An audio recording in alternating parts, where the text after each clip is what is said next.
Wherever you go, whatever you do, throw a little at it. Omax, Vest and Briefs. மாவட்ட வாரியாக பொறுப்பு அமைச்சர்களை நியமித்தார் முதலமைச்சர் ஜோசப் விஜய். இதனை அண்மை செய்தியாக நாம் பார்த்து வருகிறோம்.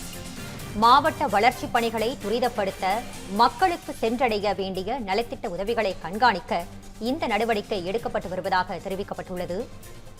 மாவட்ட வாரியாக பொறுப்பு அமைச்சர்கள் நியமனம் செய்யப்பட்டுள்ளார்கள். மாவட்ட வாரியாக பொறுப்பு அமைச்சர்களை நியமித்தார் முதலமைச்சர் ஜோசப் விஜய். இதனை அண்மை செய்தியாக நாம் பார்த்து வருகிறோம். மாவட்ட வளர்ச்சிப் பணிகளை துரிதப்படுத்த, மக்களுக்கு சென்றடைய வேண்டிய நலத்திட்ட உதவிகளை கண்காணிக்க இந்த நடவடிக்கை எடுக்கப்பட்டுள்ளது. இது பற்றிய விரிவான தகவல்களை வழங்குவதற்காக நமது தலைமை செய்தியாளர் விக்னேஷ் இணைகிறார்.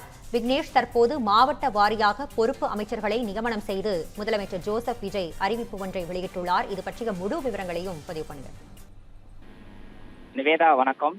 மாவட்ட வளர்ச்சி பணிகளை துரிதப்படுத்தவும், பொதுமக்களுக்கு சென்றடைய வேண்டிய நலத்திட்ட உதவிகளை கண்காணிக்கவும், இயற்கை சீற்றம், நோய் தொற்று, இன்னபிற நேரங்களில் அவசர கால பணிகளை கூடுதலாக மேற்கொள்ளவும் அனைத்து மாவட்டங்களுக்கும் பொறுப்பு அமைச்சர்களை நியமனம் செய்து தமிழக அரசு ஒரு அரசாணை பிறப்பித்திருக்கிறது.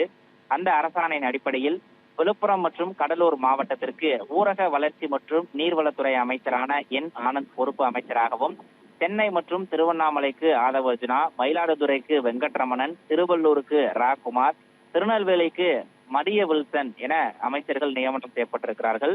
பெரம்பலூருக்கு ராஜ்மோகனும், காஞ்சிபுரத்திற்கு தென்னரசு, திருப்பத்தூருக்கு RV ரஞ்சித்குமார், செங்கல்பட்டுக்கு சரத்குமார், கள்ளக்குறிச்சிக்கு வன்னியரசு ஆகியோரும் பொறுப்பு அமைச்சர்களாக நியமனம் செய்யப்பட்டிருக்கிறார்கள்.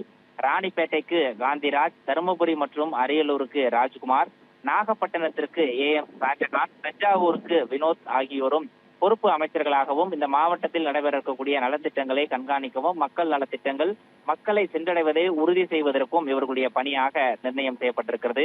திருச்சி மாவட்டத்திற்கு ரமேஷும், கரூருக்கு விஜயலட்சுமி, நாமக்கல்லுக்கு லோகேஷ் தமிழ்செல்வன், திருப்பூர் மாவட்டத்திற்கு அருண்ராஜ், நீலகிரிக்கு கமலி, வேலூருக்கு விஜய் பாலாஜி என பல்வேறு மாவட்டங்களுக்கு, குறிப்பாக தமிழ்நாடு முழுவதும் இருக்கக்கூடிய அனைத்து மாவட்டங்களுக்கும் அந்தந்த மாவட்டத்தை சேர்ந்த அமைச்சர்கள் மட்டுமல்லாது மாவட்ட அமைச்சர்கள் இல்லாத மாவட்டங்களுக்கு அருகில் இருக்கக்கூடிய மாவட்டங்கள் இருக்கக்கூடிய அமைச்சர்கள் பொறுப்பு அமைச்சர்களாக நியமனம் செய்யப்பட்டிருக்கிறார்கள்.